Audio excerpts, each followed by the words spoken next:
You have condemned the conduct of the elections in Belarus, and you've also condemned the violence from security forces that has followed those elections. But what does this mean for the future of US-Belarus relations, in particular relating to two things: deliveries of US oil to Belarus and the dispatching of the US ambassador to Minsk? Well, we're going to have to work through that. As you said, we were incredibly troubled by the election and deeply disappointed that it wasn't more free and more fair. We've seen this behavior before, and we regret that this is how it's transpired. Then we've watched the violence in the aftermath, peaceful protesters being treated in ways that are inconsistent with how they should be treated. We haven't settled out what the appropriate response is, but I can tell you this. We'll work with our European friends, our freedom-loving friends here, who are equally concerned about what took place. We want good outcomes for the Belarusian people, and we'll take actions consistent with that. There is talk of sanctions within the European Union. When you come to sit and think about the measures, will you also consider sanctions? Will you consider stopping the oil shipments? Well, I'm sure we'll look at each of these things, and the important thing to note is the criteria. What is it that we believe that we can do, not just the United States unilaterally, but in a multilateral way, to deliver good outcomes for the Belarusian people, whether that turns out to be sanctions or turns out to be making decisions about product deliveries? Those are all things that are yet to be determined. We're still pretty fresh off this election, and we need to see how things settle out here in the near future. Okay, let's turn to Iran. The United States is going to be bringing a motion in the UN Security Council this week to extend the arms embargo. It's widely expected that Russia and China will veto that motion. And then the talk is that you're looking at triggering the snapback mechanism in the Iran nuclear deal to reimpose UN sanctions on Iran, which have been lifted as part of the deal. But it does seem that you're going to encounter some resistance towards doing that, doesn't it? Well, here's what's important. I'm here in the Czech Republic today.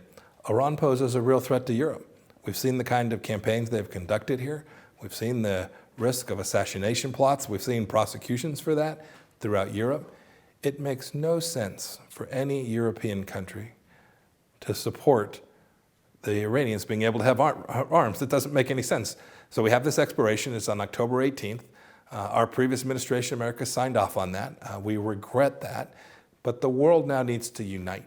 But it's not uniting, is it? Iran is the world's largest state sponsor of terror. Sure, but your European allies see it differently, don't they? No, I don't think they do. I think they recognize it for exactly what it is. Well, and I hope that they will vote that way at the United Nations. I hope they will see. You don't think you're heading for a big clash? That the resolution that we're going to present is simply asking for a rollover of the extension of the arms embargo. It's that straightforward. Sure, but we're determined to make sure that happens. And you're not expecting a clash with your European partners on this? We know they too share our concerns about Iran having weapons. They have an easy way to make sure that Iran cannot buy and sell weapons.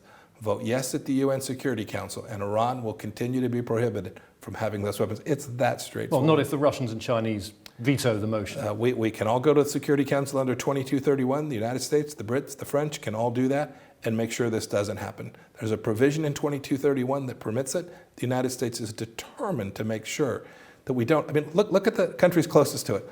Look at the Arab countries. They're all in support of the arms embargo extension. Look at Israel. They're in support of it. Why? But if it's because vetoed, they're very close. Because but if they're it's vetoed, where does that leave you? Well, we're going to make it come back. We have the right to do it under 2231, and we're going to do it. Okay. A question I wanted to ask you was relating to Russia about its foreign agent law, and it relates directly to Radio Free Europe, Radio Liberty, and also to Voice of America. Russia is using the law to impose severe restrictions on the way we operate in Russia. And this is something that you have condemned very forcefully, and yet Russia doesn't seem to be backing down. So what might you do now in order to ensure that we can continue to work and operate in Russia? Well, I never get out in front of decisions that we make, but we have been watching this closely. As you've said, we've condemned it. We've also imposed enormous sanctions on Russia for other elements of their malign activity. We're continuing to look at this. We hope that the rest of the world will join us in this. We hope that those nations that value the freedom of press, who want independent reporters to be able to ask questions, even if sometimes leaders don't like them, will join with us. We think we can put real pressure and convince them that the right thing to do is to allow press freedom. We know that hasn't been the case historically, but it's something we continue to press for, continue to work on, and continue to work with our partners like the people at Radio Free Europe and Radio Free Liberty to get the message out to say all we simply are asking for is the right for the people of Russia and the people of the world to have access to information that is true and real and timely. Okay, Russia's not so far looking like it's getting that message. Russia has also reportedly, according to US intelligence reports, been offering bounties to the Taliban and their proxies in Afghanistan to kill American soldiers. You are reported to have discussed this with your Russian counterpart, Sergei Lavrov. I wonder, do you believe those reports, first of all? I never comment on U.S. intelligence matters, even if some reporter has decided that they think they know what's really going on. What we've said is this: if the Russians are offering money to kill Americans, or for that matter, other Westerners as well, there will be an enormous price to pay. That's what I shared with Foreign Minister Lavrov. I know our military has talked to their senior leaders as well. We won't brook that. We won't tolerate that. So you said that to Sergei Lavrov. So you think this is at least credible, this information? We've made clear. We know the history. We know that the Russians have armed the Taliban in the past, right? We know that the Iranians continue to arm them today. So we know these facts. We've made clear to each of them our expectations.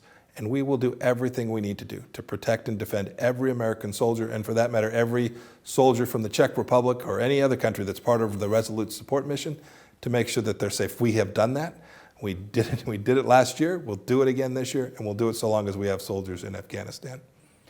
President Trump, in a recent interview, said that prior to telephone conversations he had with Vladimir Putin, that he was not briefed on this. Should he not have been? I'll leave to the White House our discussions about the things the president was briefed on and not. I can assure you of this much I've seen. President Trump has, in every case, that any one of his national security team has come to him to say, sir, we've got a concern. We're not doing enough here. We can do more here. Here's another risk. The president's taken that on board seriously, and we have responded in a way that is not only completely appropriate, but it's kept our people safe.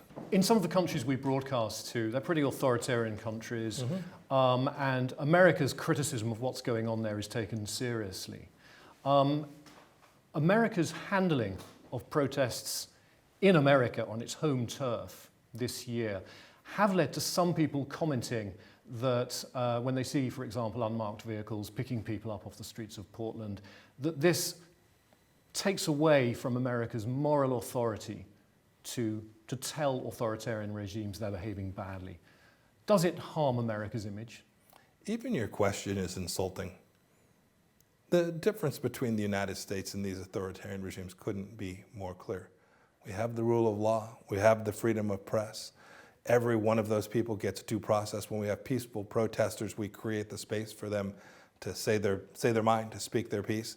Contrast that with what happens in authoritarian regime. To even begin to compare them, to somehow suggest that America's moral authority is challenged by the amazing work that our police forces, our law enforcement people do all across America, I frankly just find the question itself incomprehensible and insulting.